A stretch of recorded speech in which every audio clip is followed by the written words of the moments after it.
Do you have a phobia? There are so many different types of phobia out there.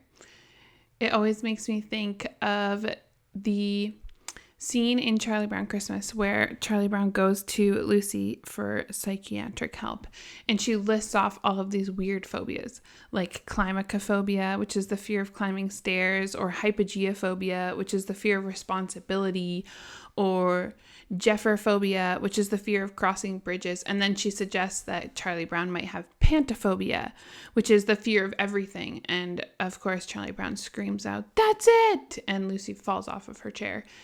And it's just so funny because the phobias are so weird, and the fear of everything is not technically a phobia anymore, actually, because it's more linked to anxiety and general anxiety. But just this idea that there's so many things that we as people can be afraid of, just an intense fear of, for no rational reason, right? So it's always interesting to think about. But then sometimes it's not that we have a phobia, it's more that we are accused of having a phobia. So have you ever been accused of having a phobia? And this is a different category of phobias, right? Because now we're talking homophobia, transphobia, Islamophobia. Have you been accused of these types of phobias? And are they the same as climacophobia or thalassophobia or any of the other phobias that you've heard of? So that's what we're talking about today. We're talking about phobia accusations. We're talking about what they mean when we're accused of being homophobic, for example. Why do these accusations seem effective when they really shouldn't be effective at all? And then, are they accurate? Should we be homophobic? Is that a title we're willing to take on, or is that a title we're going to fight against? So welcome to Canadian Rubies. We are a podcast for Christian women, and we cover everything. You know, if you're looking up successful podcast advice, they'll say, make sure you find your niche, really hone in on that one specific topic and that one specific audience that you want to meet.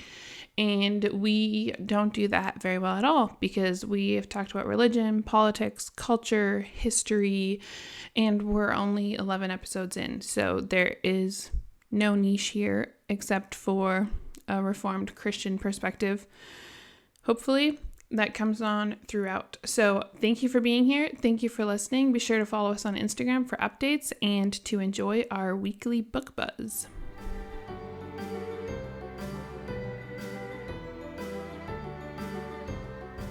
Okay, so if you've been here for any period of time, you know that I like to define terms to start off with when we're beginning a discussion about something. So I wanted to start off with, what is a phobia, right? So we talked about it a little bit in the introduction. A phobia is just an intense and irrational fear. So Merriam-Webster defines it as an exaggerated, usually inexplicable, and illogical fear of a particular object, class of objects, or situation. So it's completely unexplainable. It has no logic behind it, no reasoning behind it. It comes from nowhere, and it's just controlling, which makes these accusations of phobia a real problem, because they cancel out or ignore any sort of rational thinking, any sort of logic or reasoning in our arguments. So if we are speaking up against same-sex marriage, for example, then being accused of being homophobic means that we are not doing rational thinking. We are inexplicably and illogically fearful of something. And so the accusation of having a phobia like that would kill a discussion. So when we're talking about these types of phobias, people will often say, oh, this specific time, phobia doesn't mean an intense fear or an illogical fear, but it just means an aversion to something or an intense dislike of something. So homophobia doesn't mean you're afraid of homosexuality. It just means you very intensely dislike homosexuality, which still means that it's ignoring your reasoning, your logic, your arguments, and it's just being used as an ad hominem attack, which makes it a logical fallacy if you're having a debate or an argument with somebody. So I just want to talk about what an ad hominem attack is for a second, so you know what's happening if this happens in a discussion you're having or if you see it happen to somebody else. So ad means to or towards, and hominem or homo means human or man. So ad hominem means to the man. It's a personal attack rather than using a rational argument. So in a debate, if you're debating someone and they say, oh, well, that's just a homophobic statement, or you're being homophobic, then that's just a personal attack. They're not actually arguing with what's being said. They're just attacking the person. They're attacking the character. So nothing else you say or the person in the argument says matters, because they are being defined as this thing, this phobe of some sort. It's just a petty attack, but it can be extremely successful, right? It has shut down arguments and conversations, and it has made people, perhaps yourself, afraid to make statements on these types of big important issues because you're afraid of being attacked in that way. And so that's why I wanted to talk about it today, because I think it's kind of ironic to call it a phobia. I think it's wrong to call it a phobia, and it is just a personal attack. It is not a logical argument, and it shouldn't be treated as a logical argument. So I wanted to focus a little bit on homophobia specifically. So Merriam-Webster defines homophobia as a discrimination against, aversion to, or fear of homosexuality or gay people. So just again, to break it down into your root, which is phobia or fear, and your prefix, which is homo, and homo, of course, means the same. So homophobia literally means fear of the same, fear of being the same. An aversion to sameness would be another way to put it, which I do think that it's very ironic that this is the accusation being thrown at the conservative right, the traditionalists, that we're afraid of being the same, rather than this group that is trying to push society into its extremes and push its extreme views on society. You know, this group who needs to stand out in society and needs to be different. It does seem that they are more afraid of being the same than we are, which is a little bit ironic. And I'm going to come back to that idea because I also think it's a really important idea for us to consider. I do want to tell a story about back when I was in university a long time ago, and I was in a debate. So for those of you who don't know, during my college years and quite a bit before them, I lived in Washington State. And when I was going to college in fall of 2012, referendum 74 was up on the ballot in the fall, and this was looking to legalize gay marriage. And it was also the same year that Obama was running for a second term. So fall 2012 is the semester that I decided to take a political science course, which is absolutely terrible timing to take a poli-sci class when big elections are happening and big debates are happening, and you or I was going to a very liberal campus at the time. So part of this poli-sci course, we had like a big lecture hall class, but then once a week we would also split into smaller group debate classes, and we would take on relevant topics, current topics in politics. So in one of these small groups, we were supposed to be debating referendum 74, the legalization of gay marriage. And of this whole group, I can't even tell you how many people were there. This was so long ago. I would say about 20. But of this group, there was only 2 of us who were against referendum 74. So there was me. I was just a quiet, conservative, 19-year-old Christian. I knew I was on a very progressive university campus. I was not super interested in politics, and I was not interested in debating. But I also had to share things, and I did get better as this went on. So this was my second year in university.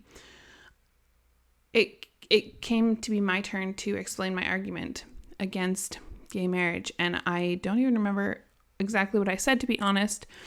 I know that as I was saying it, I wished I had a better argument prepared, but I did talk about my Christian faith and my belief in marriage, the bond between one man and one woman, and how God has established that for us. Like core Christian identity. And obviously no one cared about what I was saying. Like, we don't care about your religion would be pretty close to a direct quote from one of the people who was sitting at the table with me. But then the other person who was against referendum 74 was not a Christian.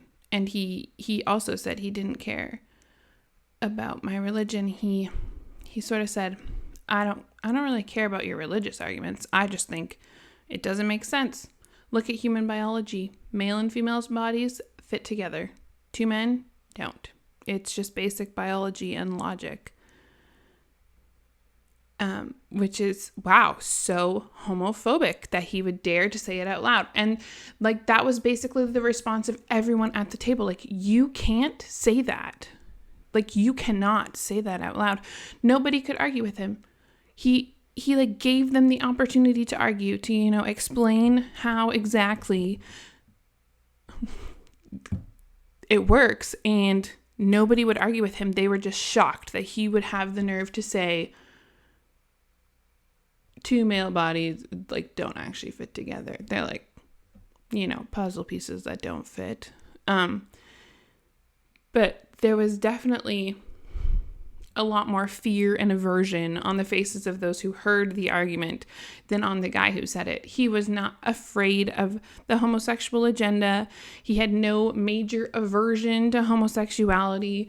I don't think that he meets the smallest criteria for homophobia, except that he said, doesn't work. And I don't remember who he was at all, except I know that in the moment he was so laid back and casual. He was just kicked back in his chair, enjoying a debate and just stating facts. Just spitting wisdom, apparently. And I remember everyone else was just so tense, sitting up, leaning forward, and just they had that look of shock and fear on their faces, but they were not willing to deal with the argument. Nobody stood up and said, well, let me explain why human biology is irrelevant, or you can't explain that. Let me explain to you how homosexuality works really well. Nobody was willing to actually deal with his argument. He just said, it doesn't work, and that's why I'm against it. And they told him he wasn't allowed to say that, essentially. That was the only argument, right? That is just like the epitome of it to me. Like, I don't think anyone actually called him a homophobe at the time. This was 14 years ago. But basically, that's what it was. You're a homophobe. You can't say that. But he can say it. He did say it. He was logically right, and nobody could respond. So they shut it down. And that is the problem with this sort of debate language, in that it shuts down debate. You're not willing to take on the other side. You're not willing to consider what's being said. This was like back in 2012, right? That was 14 years ago. That was, like, side note, that was only 14 years ago. And we were having a debate on the legalization of gay marriage in Washington State. And look how far we've come. Look how quickly our culture has slid downhill in this area, in this topic. And it's still a big topic today. And we're still fighting against it, hopefully. And fighting against the lack of reasoning and willingness to debate from the other side. And now transphobia, of course, has become more popular as the trans movement has gotten bigger. Back in 2012, we weren't even talking transphobia because we were only debating homosexuality. And there were certainly critics and right-wing activists who warned about where this debate could possibly take us, but the trans movement was not really on the table at all 14 years ago. And now here we are, and it's huge, and we're dealing with it in so many different ways, and we're seeing it affect so many different people. And so now transphobia is the bigger thing, and even homosexual advocates, I guess you could say, even like practicing gay people are accused of being transphobic because they have, according to Merriam-Webster, a discrimination against, aversion to, or fear of transgender people, even though they are arguing against, well, some of them are just arguing against mutilating children, and that apparently means that they have a fear of transgender people or are discriminating against transgender people because they're trying to save children's bodies and lives and minds and futures, and that makes them transphobic. And this is the problem with such a broad term, that it doesn't really mean anything anymore. So I decided to look up transphobia outside of the dictionary definition, and I stumbled upon this website that belongs to Transsexual UK, which is an organization that basically advocates for trans people. And they decided to lay out a definition of transphobia by putting transphobia into 5 different categories. So these are the 5 broad categories that would mean you are transphobic. These are signs of transphobia. This is transphobia. So the first way to identify transphobia is by someone attempting to remove trans people's rights. So then these activists who are standing up for children would qualify as transphobic. The second category of transphobia is misrepresenting trans people, which is a very broad category. And I will explain why that broadness of these categories is a problem. The third is abuse. The fourth is systematically excluding trans people from discussions about issues that directly affect them. And the fifth is other forms of discrimination. So all of these are discriminating against trans people in some way and are showing an aversion or fear of trans people. Essentially, and this website almost came right out and said it, because even in their explanation of who they are, they said, like, if you are trans or bisexual, then you can reach out and ask us about our goals or objectives or whatever that was on the website. I can't remember exactly what it was. But only trans people have a voice in trans community and in discussion about trans issues, essentially. So as a non-trans person, anything I say that is not entirely supportive of the trans movement is transphobia, by virtue of these 5 things. And I do think that these 5 things are accurate in that this is how people think of transphobia, that it is this broad, that just misrepresenting trans people is transphobic, which means that if I refuse to use someone's preferred pronouns, that means I'm scared of them or have an aversion to them or discriminate against them, according to the trans community. And the trans community gets to define what transphobia is because they are the ones that experience it. But if I refuse to use someone's preferred pronouns, it's simply because I won't lie to them. Just like if I'm talking to a flat earther, I won't pretend the earth is flat. And my unwillingness to claim the earth is flat when I'm in their presence does not make me flat earth phobic. Like, this is the reality of these arguments, and this is why it just doesn't make sense. It just doesn't work. There's one more phobia that I'm going to touch on much briefer, but I just have to bring it up because I do find that it gets clumped together with homophobia and transphobia as these 2 unlikely movements partner together, like the progressive movement and Islam.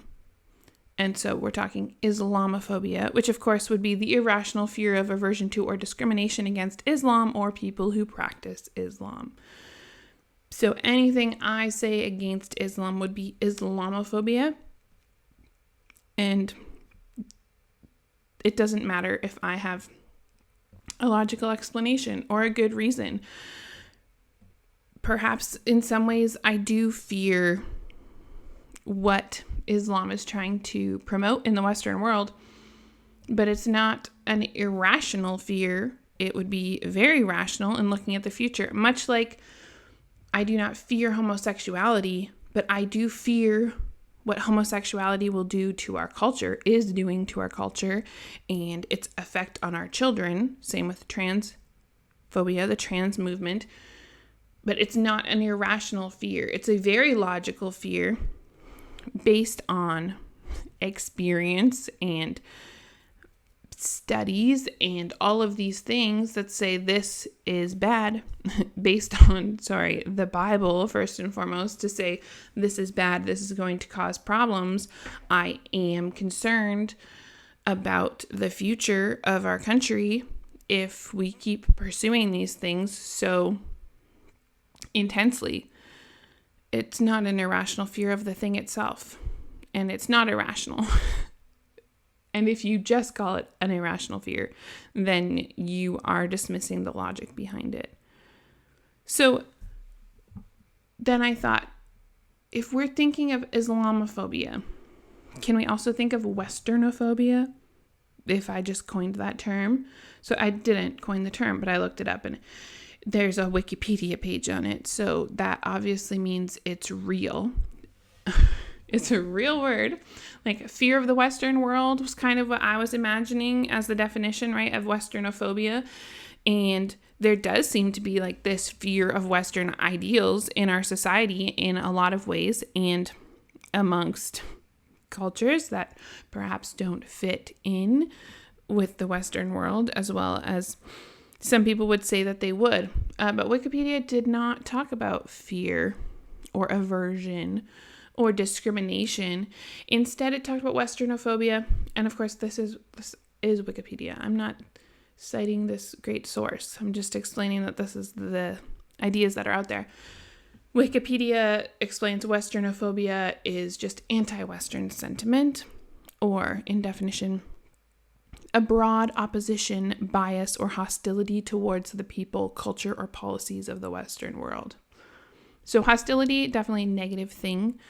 Opposition is just opposition. Like I do have an opposition to Islam, so I guess it would fit there, but it's not being used there. That means if you speak out against the Western world, you might have some sort of hostility, and you certainly have an opposition, but that's not necessarily a bad thing. But if you speak out against Islam, that means you have an irrational fear or aversion or discrimination, and that's bad. You can't do that. So that keeps it safe. It's safe to speak out against the Western world. You can have a logical debate against Western values if you want. Nobody's going to stand up and yell out that you're a Westernophobe. There's no ad hominem attack there. There's argument and logic. But when it flips the other way, it doesn't work as well. So those are like the three main phobias that I was looking at today. But I do want to talk about this idea of who is really afraid of being the same, which I talked about a bit ago when we were talking about homophobia, right? Like, who is afraid of being the same? Are they afraid of being the same? Or are we afraid of being the same? And that kind of brought me into this new term that's not technically a real word. It was coined just a couple years ago by Mary Harrington, and this is the term normophobia. And I'm not claiming that normophobia should be used as an ad hominem attack. I wouldn't use it in an argument against somebody. I wouldn't tell you to stop being such a normophobe. But I think it does explain a shift that's happening in our culture. And I actually first came upon this word in the book, The Collapse of Parenting by Dr. Leonard Sachs, which I have not yet finished. So I am not willing to cheer and applaud yet, but so far, what I have read is worth much cheer and applause. So when I finish it, I will update you on that. And if you're curious, I, at this point, highly recommend you check it out. So at least the first half of the book is excellent.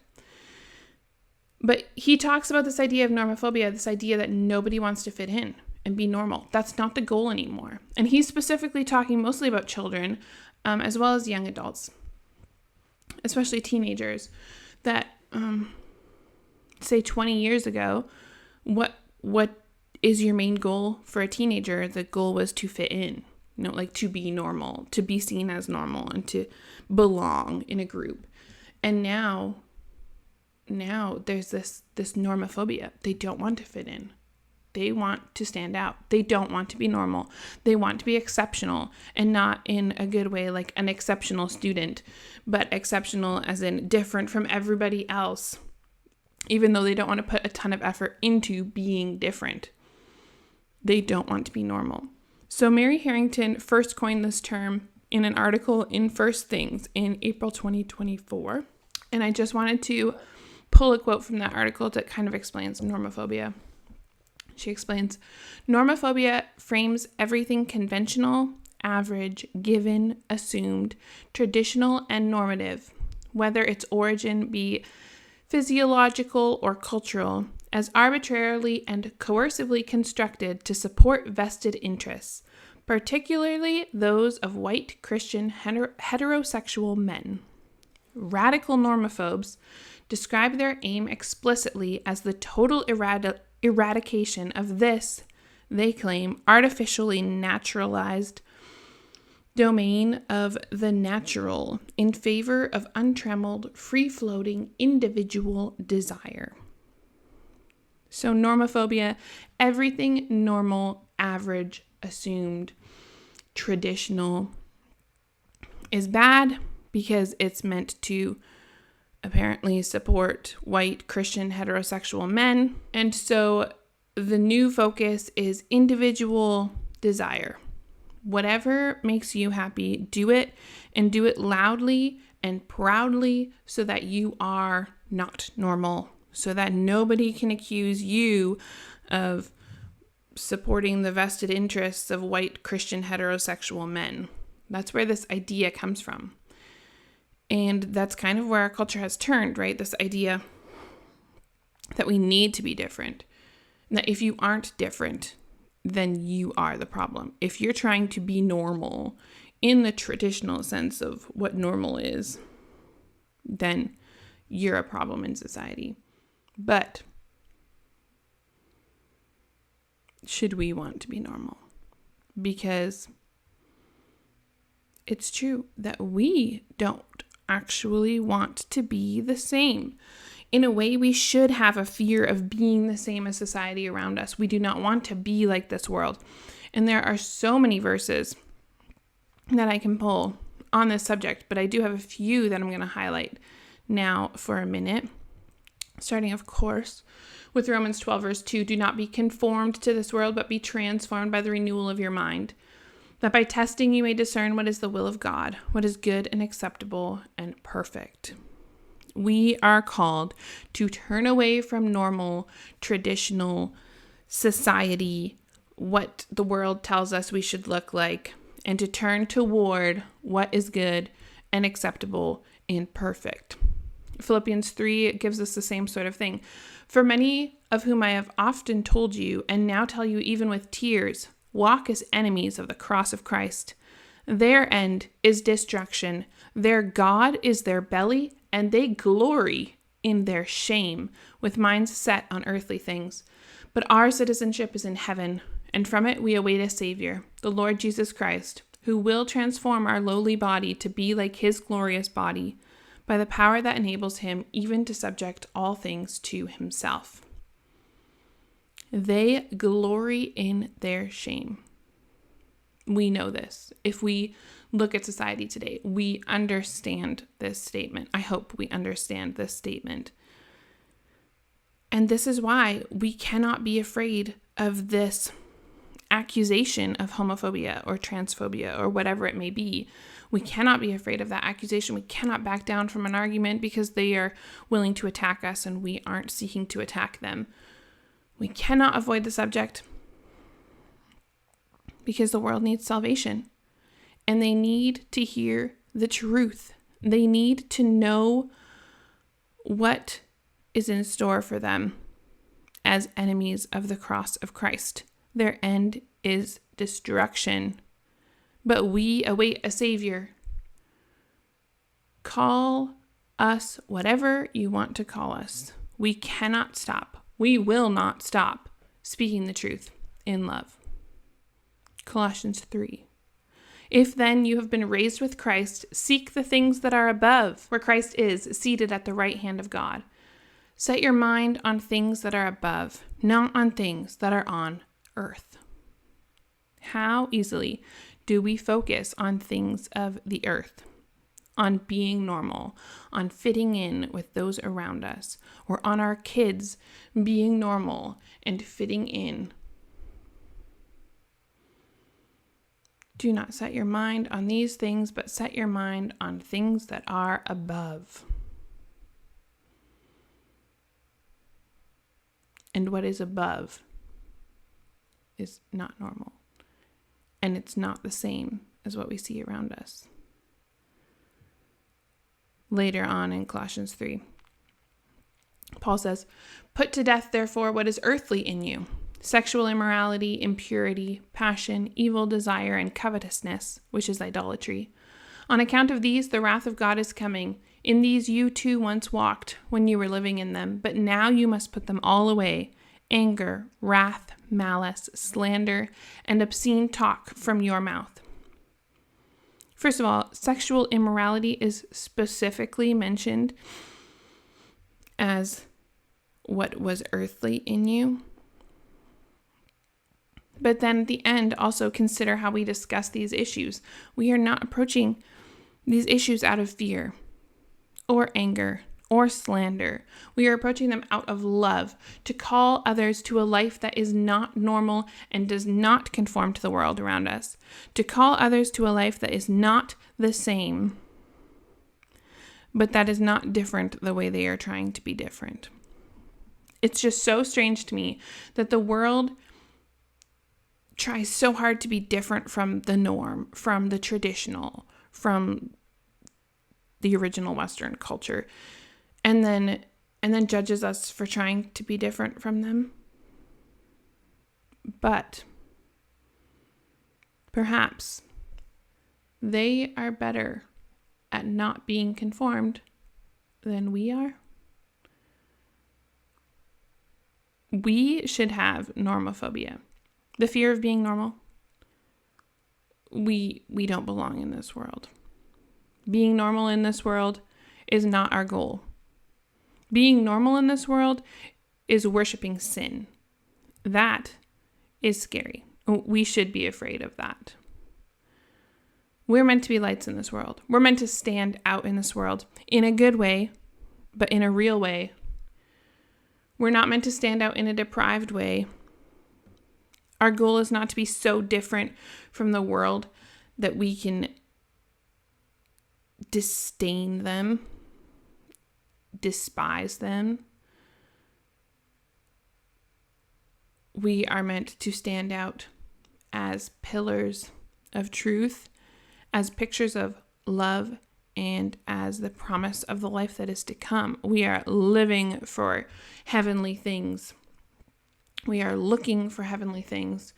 Are these people from this extreme progressive worldview, are they working harder than us to be different from the world?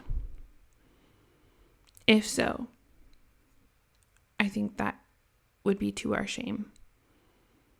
Because we have a true reason and a true calling to be different. And we get to do it in a group, in a communion with other people. We get to stand together and say, we are different.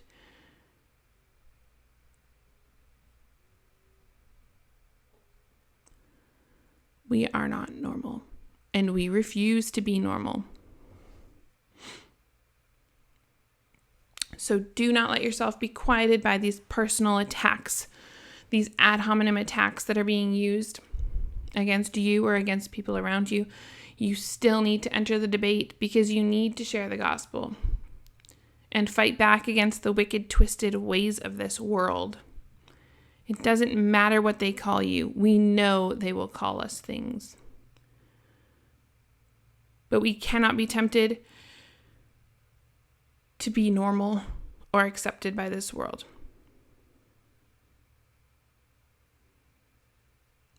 It's not an irrational fear either. It's a knowledge of what this world is and what this world stands for, and a knowledge of what is to come and what has been promised to us, what is good and right and perfect and beautiful and true. That's what we're seeking. We end with our prayer suggestions or requests. So for yourself, pray that God would equip you in discussions, that you would not be afraid to speak up, even in the face of personal attacks, and that your life may reflect that you are not normal according to the world, for you are holy and set apart. For our society, pray that they would resist the urge to use these personal attacks so that they could actually engage in discussion and hear the truth as it is shared by you and by so many other people, that they may hear the truth with an open mind and so hopefully come to know God. And for Canadian Rubies, we just ask that you would pray that we would be able to speak the truth in love, not out of anger or slander or malice or fear, but out of love for God and love for our neighbors. I'll end with this encouragement from John in his first letter. Do not love the world or the things of the world.